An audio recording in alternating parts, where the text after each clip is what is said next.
복된 성도가 되게 하여 주시옵소서. 예수님의 이름으로 기도합니다. 아멘. 기독교가 이 땅에 존재하는 가장 큰 이유는 인류를 구원하기 위해서 존재하는 것입니다. 하나님께서 교회를 세우시고 땅끝까지 복음을 증거하라고 우리에게 사명을 허락해 주셨습니다. 우리가 말하다시피 복음의 핵심은 예수 그리스도의 십자가와 부활의 승리가 복음입니다. 지난 한 주간 동안 우리는 고난주간이라는 주간을 지나오게 되었습니다. 고난주간을 우리가 지킨 이유는 무엇이냐면 예수님이 우리의 죄를 위하여 십자가에 못 박혀 돌아가시기 위해서 많은 고난을 받았기 때문에 우리도 그래도 고난주간을 생각하면서 우리가 고난주간을 보내게 됩니다. 그러나 거기에 머물러 있지 않고 예수님께서는 죄와 사망의 권세를 깨트리시고 부활하신 것입니다. 만약에 부활이 없다고 그러면 우리가 이 세상에 바라는 것이 이 세상뿐이라고 그러면 모든 사람 가운데 우리가 더욱 불쌍한 자라고 사도 바울이 말했습니다. 부활이 있기 때문에 우리는 산 소망이 있고 우리에게는 하나님의 큰 축복이 있게 된 줄 믿으시기 바랍니다. 그래서 부활은 역사적인 증거며 사실입니다. 왜냐하면 부활을 목격한 증인들이 있기 때문에 그런 것입니다. 예수님께서 십자가에 못 박혀 죽으시고 무덤에 계시는 동안에 제자들은 다 제 갈 길로 가다가 제자들이 이제 다시 무덤으로 찾아와 보니 너무너무 낙담은 이루 말할 수가 없었을 것입니다. 안식일이 되었기 때문에 아무 일도 할 수 없다가 드디어 안식 후 첫날 밝아오자 정신을 차리기 시작합니다. 새벽에 뜬 눈으로 밤을 새운 여성들이 시신의 바를 향품을 가지고 가장 먼저 무덤으로 향해 갔습니다. 거기서 주님 시신 대신에 찬란한 옷을 입은 두 천사가 여인들에게 나타났습니다. 여인들은 무서워서 엎드리자 천사들이 어찌하여 살아있는 자를 죽은 자 가운데서 찾느냐고 그렇게 그들에게 알려줬습니다. 여기 계시지 않고 살아나셔서 갈릴리에 계실 때 너희에게 어떻게 말씀하셨는지를 기억해 보라고 천사가 말씀했습니다. 생각해 보니까 이 여인들이 예수님이 십자가에 달리시고 제3일 만에 살아나야 할 것이라는 것을 여러 번 예고의 말씀을 떠올리기 시작했습니다. 예수님께서 우리에게 살아있을 동안에 본인이 십자가를 지실 것이고 3일 만에 부활할 것을 몇 번씩이나 말씀했는데 우리가 그것을 깨닫지 못했다. 그 놀라운 소식을 여러분 천사들이 이 여인들에게 증거했습니다. 요한복음 오늘 새벽에 제가 말씀드렸는데요. 요한복음의 막달라 마리아는 부활하신 예수님을 직접 목격한 사람입니다. 예수님이 직접 마리아에게 말했습니다. 내가 곧 너희 하나님께 올라간다. 이런 말씀을 이 막달라 마리아가 들었습니다. 너무 기뻐서 막달라 마리아는 이 말씀을 제자들에게 전하고 모든 제자들도 예수 그리스도의 부활하신 분을 만나서 부활의 증인이 된 줄 믿으시기 바랍니다. 우리도 이제 주님을 다시 오실 날을 기다리고 있는 모든 성도 여러분, 이 시대에 부활이 증인이 되어야 할 책임이 우리에게 있는 줄 믿으시기 바랍니다. 우리가 부활을 진정으로 경험했다면 우리는 여러 가지 세상 유혹, 세상적인 문화, 가치, 이것 때문에 우리는 수많은 갈등을 겪고 살아갑니다. 무엇이 옳은지 무엇이 옳지 않는지 그렇게 판단한 것까지도 어려운 시대가 우리 시대예요. 우리가 정말로 이 시대에 부활의 증인으로서 세상 속에다가 예수 그리스도의 문화와 가치를 심어준다는 것은 쉬운 일이 아닙니다. 그러나 여러분, 우리가 다시 한번 이 부활절에 오늘 말씀을 통해서 우리는 부활의 증인으로서 해야 할 사명이 분명하게 기록하고 있기 때문에 저와 여러분이 오늘 말씀을 통해서 나도 부활의 증인된 삶을 살아갈 수 있는 복된 성도 여러분이 되시기를 바랍니다. 여러분, 그렇다면 부활의 증인으로서 우리가 해야 할 일이 무엇이겠습니까? 첫 번째는요, 오늘 본문에서 위의 것을 생각하며 살라는 것입니다. 2절 말씀에 보면 이렇게 말합니다. 위의 것을 생각하고 땅의 것을 생각하지 말라, 이렇게 기록하고 있습니다. 왜 우리는 위의 것을 생각하며 살아가야 합니까? 1절 말씀에 명백하게 밝히고 있습니다. 그러므로 너희가 그리스도와 함께 다시 살리심을 받았으면 위의 것을 찾으라. 그리스도와 함께 다시 살리심을 받았다. 예수 부활한 것이 예수님만 부활한 것이 아니라 예수 그리스도를 믿는 모든 사람도 나는 부활이요 생명 되신 그 예수님을 믿는 사람들에게도 부활이 우리 것인 줄 믿으시기 바랍니다. 우리는 나중에 죽은 후에 여러분 예수님 오실 때 그때는 우리가 변화된 육체로 부활합니다. 그러나 지금은 그리스도와 함께 다시 살리심을 받았다. 이 그리스도와 함께 다시 살리심을 받았다는 뜻은 내 옛 본성은 죽고 이전 것은 지나갔으니 새로운 피조물이 되었다. 새로운 피조물이 되었다는 것은 내가 어떻게 육신이 바뀌었다는 것이 아니잖아요. 내가 예수 믿으면 내 육신이 막 변화되는 것이 아니라 내가 거듭났다. 내 안에 그리스도 영이 충만하다 이 말입니다. 부활의 영, 생명 되신 그 예수 그리스도 그분이 내 안에 충만한 것을 새로운 피조물이다, 거듭났다. 그렇기 때문에 우리는 땅에 있는 것만 추구하고 사는 것이 아니라 하늘에 있는 것, 위에 있는 것, 우리는 추구하고 살아가는 성도 여러분이 되시기를 바랍니다. 우리는 부활을 직접 목격한 사람은 아닙니다. 우리는 부활을 직접 목격한 사람을 사도라고 말합니다.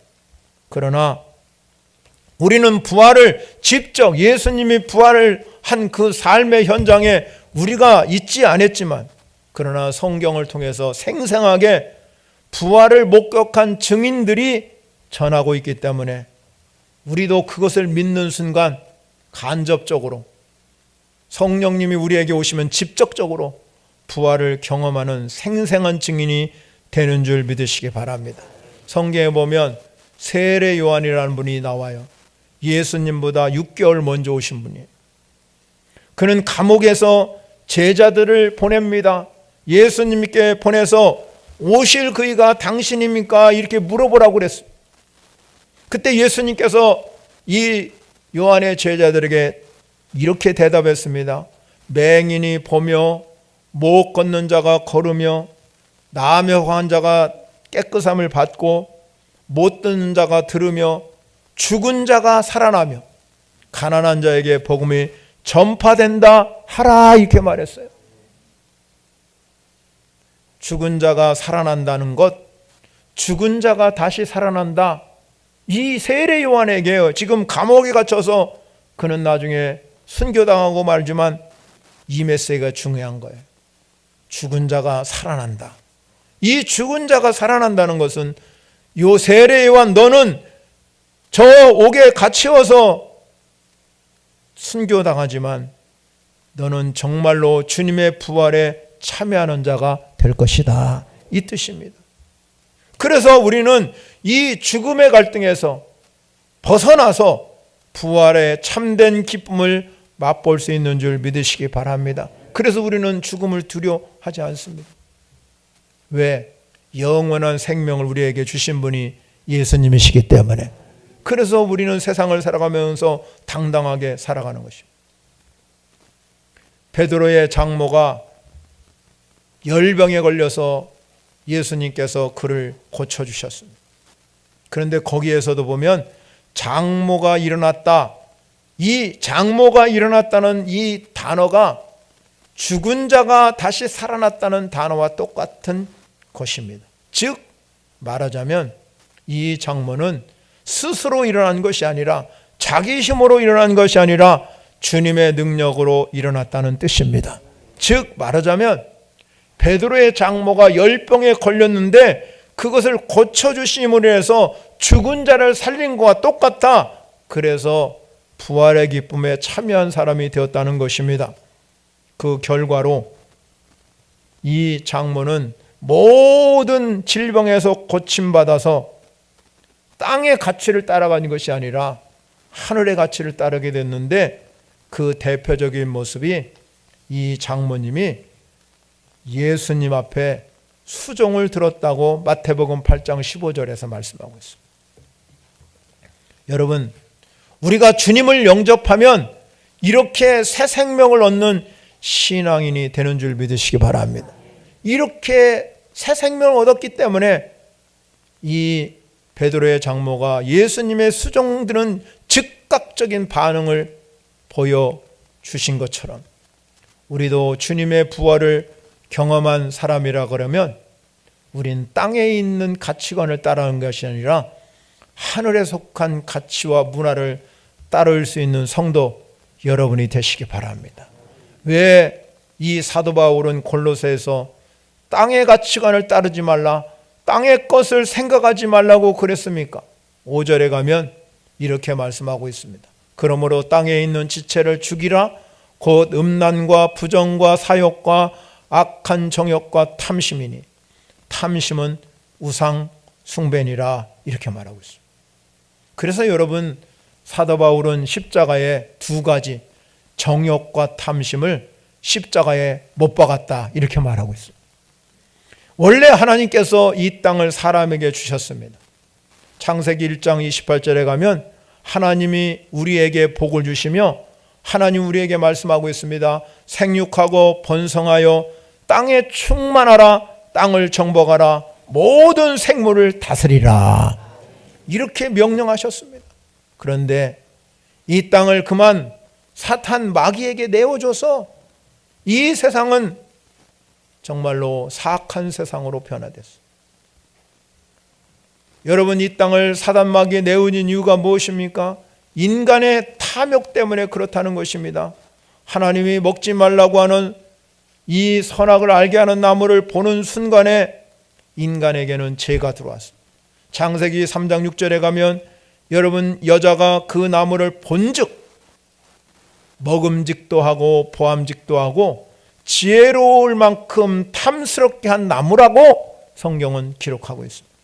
탐욕이 들어오는 순간에 인간은 그것을 따먹을 수밖에 없는 그러한 하나님의 법을 불신하고 어기는 그러한 죄를 범하게 됨으로 인해서 하나님이 그거를 먹는 날에는 정령 죽이리라고 분명하게 약속했는데 사단은 이 인간을 끼워서 결코 죽지 않을 것이다. 그러나 선악과를 따먹는 순간에 사람에게는 죄가 들어오고 사망이 이르게 된 것입니다. 그래서 오늘 이 사도 바울이 땅에 있는 지체 중에 탐욕은 우상 숭배라 이렇게 말한 이유가 무엇입니까? 하나님이 나 외에는 다른 신을 섬기지 말라. 인간의 탐욕은 자신이 스스로 하나님을 되려고 하는데 있다는 것입니다. 나는 얼마든지 하나님 없이도 잘 살 수 있어. 나는 내 힘을 믿어, 내 권력을 믿어, 내 돈을 믿어, 내 건강을 믿어, 내 가문을 믿어. 그러면서 여러분, 스스로 하나님과 같이 되려고 하는 사람이 세상에 얼마나 많은지 모릅니다. 탐욕에 젖어 있으면 하나님이 보이지 않아요. 예수 그리스도 그분이 십자가에 못 박혀서 우리의 탐욕과 정욕을 다 짊어지시고 이 세상을 죽으신 줄 믿으시기 바랍니다. 그리고 다시 부활하면서 우리에게 새 생명을 허락해 주셨습니다. 우리는 예수 부활을 경험한다면, 그분이 나의 부활의 주님이라고 그러면, 우리는 세상 문화에 빠져서 세상 가치에 여러분 빠져서 사는 것이 아니라 하늘나라를 추구하는 사는 사람이 되어야 될 줄 믿으시기 바랍니다. 우리는 이 땅에 부활을 경험했다 그러면 하늘 문화를 심어줄 수 있는 사람, 여러분 때문에 이 제약된 세상이 하나님의 나라를 이루어갈 수 있는 삶의 역사가 일어나기를 바랍니다. 여러분, 우리는 얼마나 신문을 보고 방송을 보고 여러분 매일 여러분 핸드폰에 인터넷을 보면서 수많은 사건들이 우리의 삶을 지배하고 있습니다. 이 수많은 일들이 우리는 당연시 여기면서 그렇게 살아가는 것이 우리의 현장이잖아요. 얼마나 많은 사람들이 여러분의 음란을 저지르고 있는지 몰라요. 그런 수많은 일들이 벌어져도 우리는 당연히 여기고 살아가요. 그럴 수도 있겠지. 그렇게 살아가는 거지. 그러면서 우리는 일주일 동안 세상 문화에 다 접해 있기 때문에 우리는 거기에 빨려 들어가서 나도 똑같이 세상 문화에서 살다가 주일에 한번 여러분 교회 오시면 뭘 느끼겠습니까? 진정한 하나님을 만나셔야, 부활의 주님을 여러분이 경험하셔야 그 부활의 주님을 증거할 수 있는 사람이 될 줄 믿으시기 바랍니다. 두 번째 중요한 것은요, 왜 우리가 부활의 증인될 삶으로서 해야 할 일이 뭐냐? 하나님 안에 감춰진 생명을 찾는 거예요. 보물 찾듯이. 이 하나님 안에 감춰진 생명을 내가 찾아야 된다. 사도 바울은 오늘 본문에 보면 이렇게 말하고 있습니다. 3절을 봅니다. 이는 너희가 죽었고 너희 생명이 그리스도와 함께 하나님 안에 감춰졌음이니라. 너희는 죽었다. 우리가 여러분 여기서 너희는 죽었다는 것은 우리가 생명을 부활하신 주님을 경험하는 순간에 내 제약된 본성은 죽는다는 것입니다. 십자가와 함께, 십자가가 예수 그리스도가 다 모든 짐을 짊어지시면서 다 이루었다고 말씀했을 때 내 죄성도 십자가에 못 박았다 이 말입니다. 그럴 때 우리는 우리 안에 감춰진 생명을 찾는 일이 중요합니다. 하나님이 우리에게 영원한 생명을 주셨습니다. 영원한 생명을 어디에 감춰두신지 아십니까? 진리의 말씀인 성경책에다가 생명을 감춰주셨습니다. 요한복음 1장 3절에 가면 만물이 그로 말미암아 지은 바 되었으니 지은 것이 하나도 그가 없이 된 것이 하나도 없어요. 창조된 이 모든 세상은 하나님의 섭리 안에 이루어졌다 이 말이에요. 그런데 여러분, 하나님이 이 만물 안에 다 모든 걸 지으시고 그 안에 뭘 주셨냐면 생명이 있게 하셨어요. 그런데 이 생명은 사람들에게 빛이라고 해서 빛. 요한복음 1장 5절에 가면 이렇게 말합니다. 빛이, 이 생명인 빛이 어둠을 비춰. 어둠은 죄를 이야기합니다. 죄를 비치는데 어둠이 깨닫지 못해. 생명이 감춰졌기 때문에. 여러분, 그것이 깨닫는 사람이 많지 않다. 그래서 요한이, 아까도 말씀드렸지만 요한이 예수님보다 6개월 먼저 오셔서 요한복음 1장 7절에 그가 증언하러 왔다고 그랬어요. 예수 증언하러. 빛에 대해서 증언하러 왔다고 그럽니다. 그런데 그로 말미암아서 빛을 증거하면 예수 그리스도가 생명입니다. 예수 그리스도가 빛입니다. 그렇게 이야기하면 많은 사람들이 믿게 하려고 요한이 먼저 왔다는 거예요. 예수님도 보리떡 5개와 물고기 2마리로 오병이어의 기적을 나타냈어요. 오병이어의 기적을 나타내면서 5,000명을 먹이셨습니다. 여러분, 얼마나 귀한 일입니까? 제자들이 예수님 앞에 나타나면서 예수님이 그들을 따라오는 모습을 보면서 그들에게 이렇게 말했습니다. 너희들이 나를 찾는 것은 내가 표적을 나타내고 내가 예수 그리스도의 생명을 가진 분이다, 이거를 여러분 알기 위해서 찾는 것이 아니라 오병이의 기적을 보고 떡 먹고 배부른 까닭에 나를 찾는다고 예수님이 말하면서 요한복음 6장 27절에 썩을 양식을 위하여 일하지 말고 영생하도록 있을 양식을 위해서 하라 그랬습니다. 제자들이 그러면 다시 물어보지요. 우리가 어떻게 해야 하나님의 일을 할 수 있겠습니까?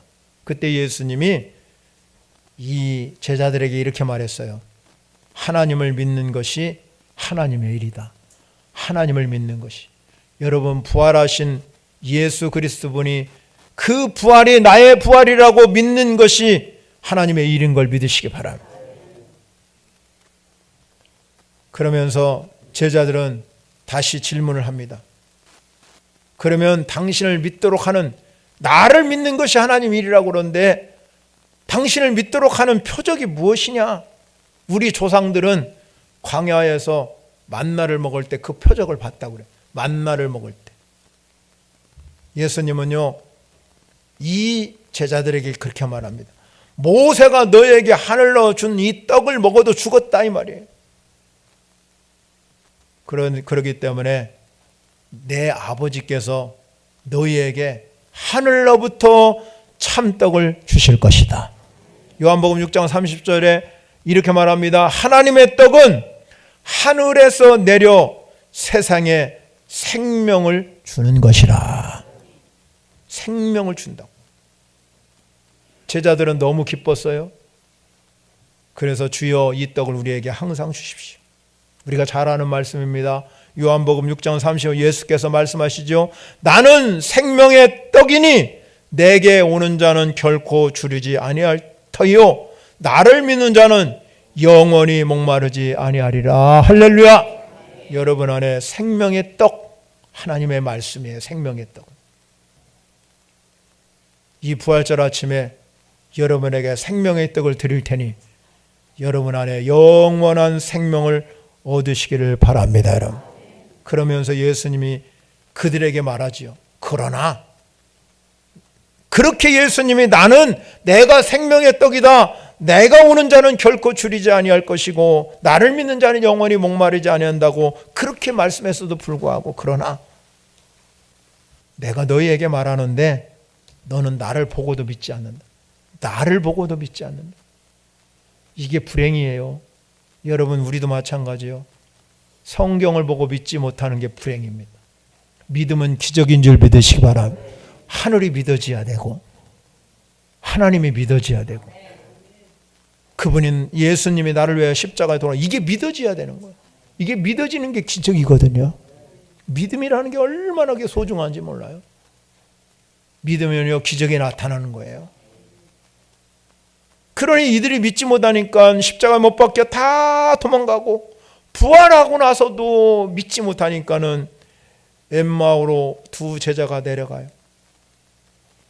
예수님은 너무나 제자들을 사랑하기 때문에 엠마오로 내려가는 두 제자에게 찾아오셨어요. 그들의 마음 문을 열게 하셨습니다.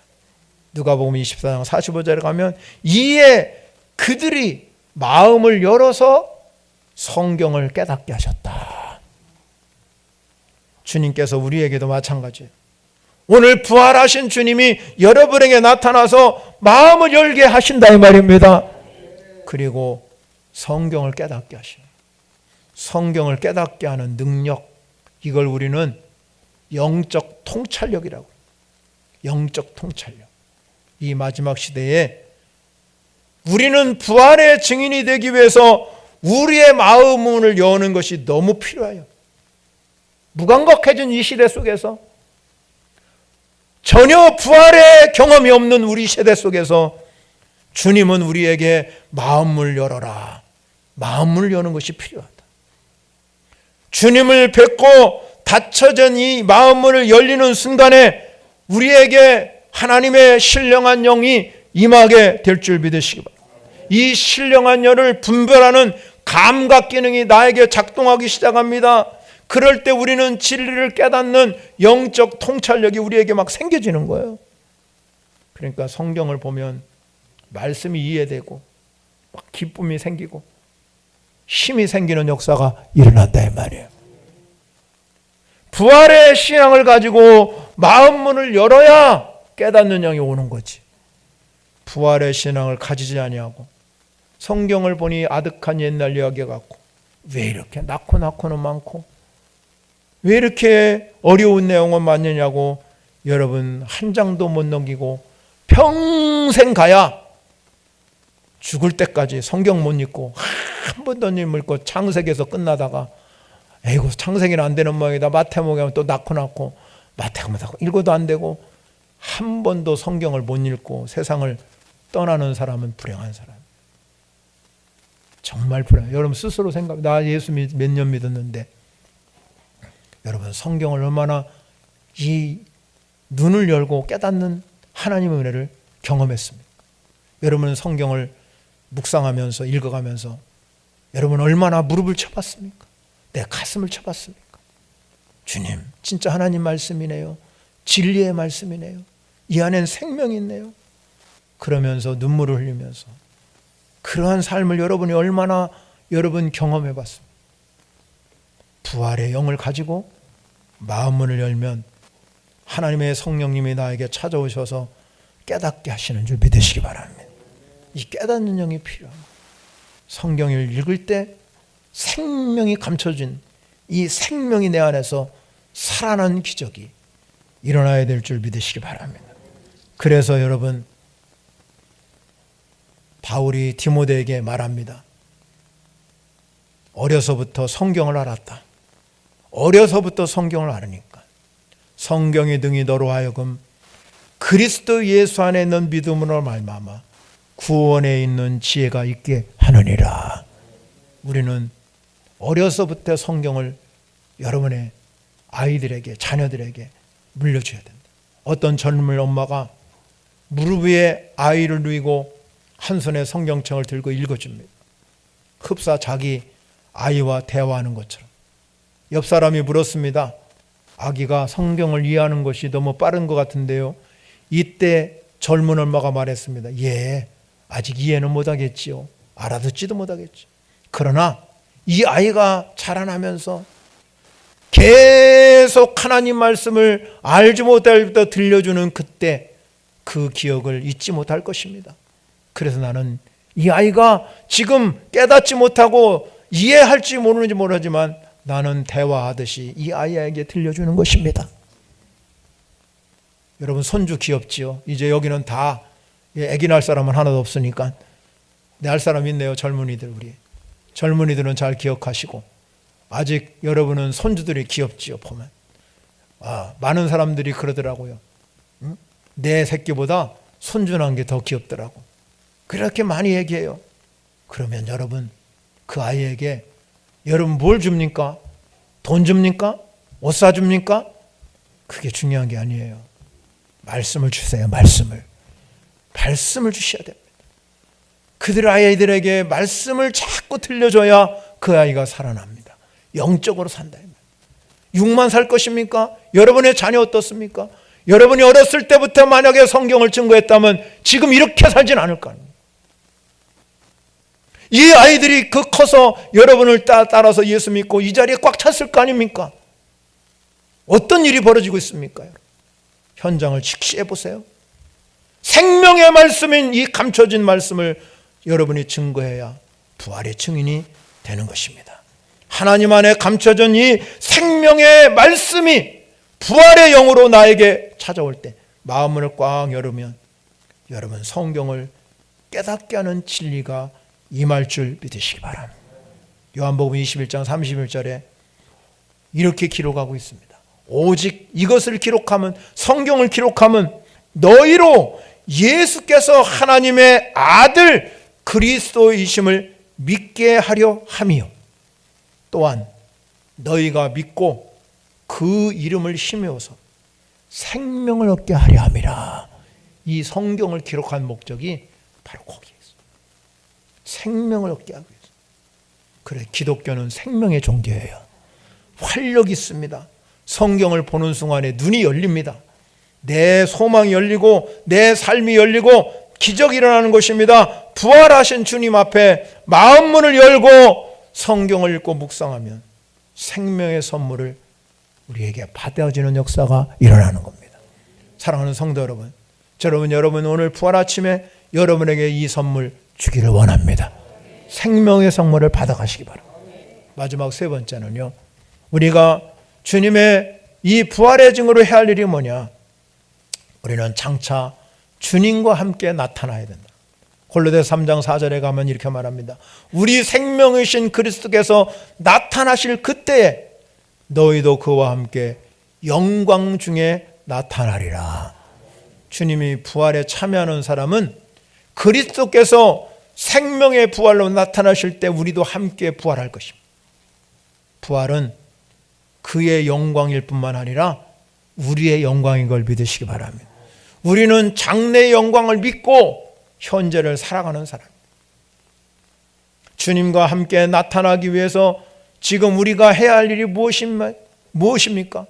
누가복음 24장 47절과 48절에 가면 그의 이름으로 제사함을 받게 하는 회개가 예루살렘에서 시작해가지고 모든 족속에게 전파될 것을 기록하였으니 너희는 이 모든 일의 증인이라 그랬습니다. 우리가 정말로 부활하신 주님 그분을 만나서 내가 장차 주님 나라 오실 때 나도 함께 나타나기 위해서는 우리가 부활의 증인된 삶을 살아가야 된다는 것입니다. 그래서 예수님은 그냥 모든 족속에게 이 증인이 되라고 그냥 내버려 두지 않았습니다. 사도행전 1장 8절에 오직 성령이 너에게 임하시면 너희가 권능을 받고 예루살렘과 온 유다와 사마리아와 땅끝까지 이르러 내 증인이 되리라 하시니라. 성령 보내주셔서 성령 받은 그리스도인들이 나가서 증인된 삶을 살아가는 줄 믿으시기 바랍니다. 증인이란 무엇입니까? 큰 책임이 따라오는 이름이에요. 그래서 여러분 재판관장에게 갔으면 증인 그러잖아요. 이 증인에 따라서 재판 결과가 달라지는 경우가 너무나 많아요. 그렇기 때문에 그분들이 양심에 따라서 정확한 증거를 해야 되는데 거짓 증거하면 그 사람이 여러분 결과에 따라서 달라지는 거죠. 자기 이익을 팔아가지고 양심대로 하지 아니하고 거짓을 말하면 안 되는 겁니다. 자기에게 피해가 온다 할지라도 정확한 진실을 말하는 게 원래는 증인의 삶인데 요새 그러지 않지요. 증인들이 다 거짓 증언하지. 그러나 성경은 여러분 증인을 가리켜서 뭐라고 말하냐면 헬라어로 순교자라는 의미예요. 순교자, 목숨까지도 내버리면서 증언하는 사람을 우리는 증인이라고 합니다. 주님의 부활을 믿는 사람들은 하나님의 영광을 얻은 증인인 줄 믿으시기 바랍니다. 예수님이 부활하시기 전에는 베드로가 여러분 우리가 경험한 것처럼 제사장 집 마당에 그 여종의 말고의 길을 쳐서 떨어뜨리면서 당당했지만 제사장 뜰에 가서는 벌벌 떨며 나는 예수님의 사람이 아닙니다. 그렇게 부인하던 사람이었습니다. 그런데 그 사람이 진짜 부활을 목격하고 내가 증인된 삶을 살기 위해서 성령 쫙만 받으니까 그는 최후에까지 순교자의 삶을 살아갔다는 거예요. 이 땅에 교회가 존재하는 이유는 이 증인들 때문에 순교자의 피 때문에 오늘 우리가 이 땅에 살아가는 줄 믿으시기 바랍니다. 땅끝까지, 땅끝이 어딥니까? 땅끝까지 증거라고 그러는데 여러분 땅끝은 저 먼 나라 이야기가 아닙니다. 여러분 땅끝은 여러분이 살아가는 삶의 자리가 땅끝입니다. 내가 살아가야 있는 이 자리 여기가 땅끝이에요. 내가 서 있는 이곳에서 부활의 증인을 인정하고 성령님이 내 안에 오셔서 내가 이 땅에 살아가면서 예수 그리스도 그분이 나의 주인이라고 고백하며 증거할 때 여러분의 삶의 자리가 바로 땅끝입니다. 거기에 주님이 함께 계실 것입니다. 예수님께서 말씀하잖아요. 우리가 정말로 모든 족속을 제자 삼으라 이 모든 족속에게 나가서 땅끝까지 가라 그랬을 때 예수님 우리에게 한 말씀이 뭡니까? 내가 세상 끝날까지 내가 영원히 너와 함께 할 거야. 함께 하실 거야.